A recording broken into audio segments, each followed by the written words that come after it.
budget ng Pilipinas ay hawak lang ng dalawang tao. Hawak lang siya ni Congressman Zaldico at ni Congressman Martin Romualdez. Yan ang katotohanan. Halimbawa ko dito, medyo mahaba ito, kaya pagpasensyahan mo. Ang halimbawa ko dito, sa DepEd muna tayo. Sa Department of Education, noong taong 2023, merong 5 billion na inapprove para sa classroom construction.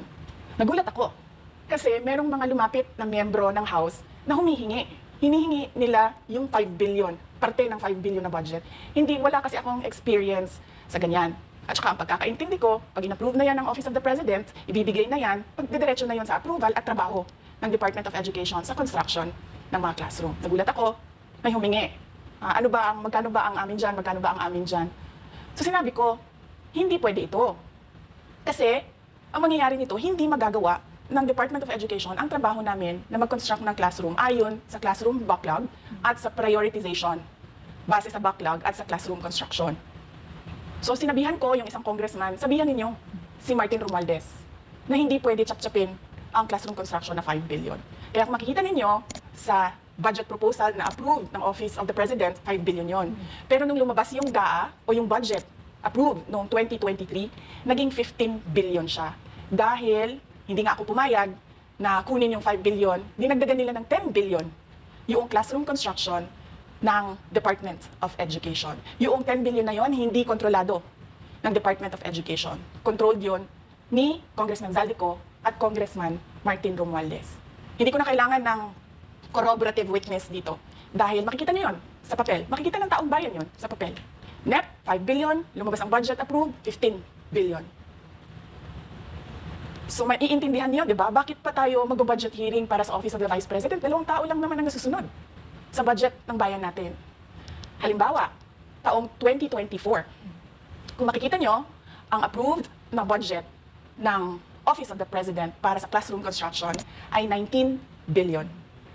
Noong lumabas na ang House version ng Appropriations Bill, ay naging 24 billion ito. So, approved 19 billion, paglabas sa House, naging 24 billion. At doon sa 24 billion na yon, kung hahanapin mo sa papel, kinuha nila ang 5 billion ng repairs ng classrooms at nilagay nila doon sa 19 billion para maging 24 billion siya. So, ang naiwan sa repairs, sa kawawang mga classroom, ay 1 billion. Kaya, makikita nyo, sa papel, nandyan yan. Naging 24 billion. At hindi lang yan, dahil noong 2023 ay hindi ako pumayag na hindi masunod yung DepEd na rules sa paano mag-classroom construction based on need. Ang ginawa ngayong 2024, inattach nila ang listahan na kung saan gagawin ang mga classroom construction worth 17 billion. Makikita nyo yon sa papel. Pagdating namin sa Senate, nakita yon ng mga senador. Tinanong nila ang Department of Education, totoo ba o hindi totoo na galing sa inyo ang listahan ng 17 billion ng mga classroom construction? So sabi namin sa mga senador, hindi totoo. Hindi namin magagawa yung trabaho namin. Hindi natin masosolve ang classroom backlog kung ganito ang nangyayari. Pwede ba ninyo kaming tulungan? Yung mga senador naman, very helpful sila. Oo, tulungan namin kayo. Kaya nga kung makikita ninyo sa interpellation ng isang senador doon sa budget hearing sa Senate, tinanong niya diretso, galing ba sa DepEd ang listahan ng 17 billion? Galing ba sa DepEd ang listahan na inattach doon sa House version? Sinabi namin hindi. Hindi galing sa amin yan. On record yon. Makikita nyo sa mga videos. Balikan nyo yung mga videos. Makikita nyo. Yes, my concern, Madam Chair, Mr. President, under the GAB, I observed that there was an increase in the budget for the construction of new classrooms from 19.6 billion to 24.6 billion. However, this is my concern, which you mentioned earlier, that the repairs and rehabilitation of classrooms was decreased from 6.5 billion to 1.5 billion. I also have information, Madam Chair, Mr. President, that 24.6 billion allocated under the GAB, but only 9.8 billion from the allocation is left to the discretion of DepEd. Kaya hindi ko na kailangan ng witness kasi makikita nyo sa papel. Tapos dumating ang BICAM, walang nangyari dahil ang nasusunod doon ay si Congressman Zaldico at si Congressman Martin Romualdez. Kaya nandun pa rin naka-attach yung 17 billion na ginawang listahan ni Co at ni Romualdez.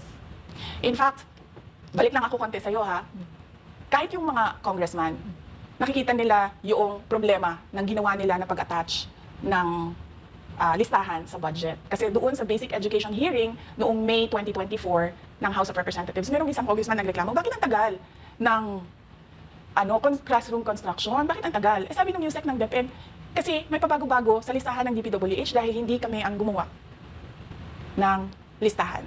Yeah, Mr. Chair, with respect to the 17 billion in Annex A of the GAA, we are not privy on how the school sites were chosen. So, be it as it may, How is it chosen? I'm not privy to that, Mr. Chair. When the gap came out, there was a 14.7 billion Annex A. Then when the committee, the GAA came out, from 14.7 it became 17 billion. So we are not privy to how the list was generated.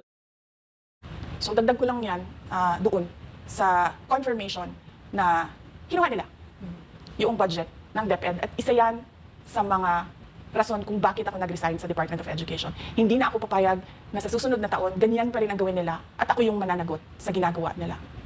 Kaya yan yung sinasabi ko, bakit pa tayo mag-question and answer dito para atakihin niyo ako? Ang masusunod lang naman sa budget, 2 tao lang.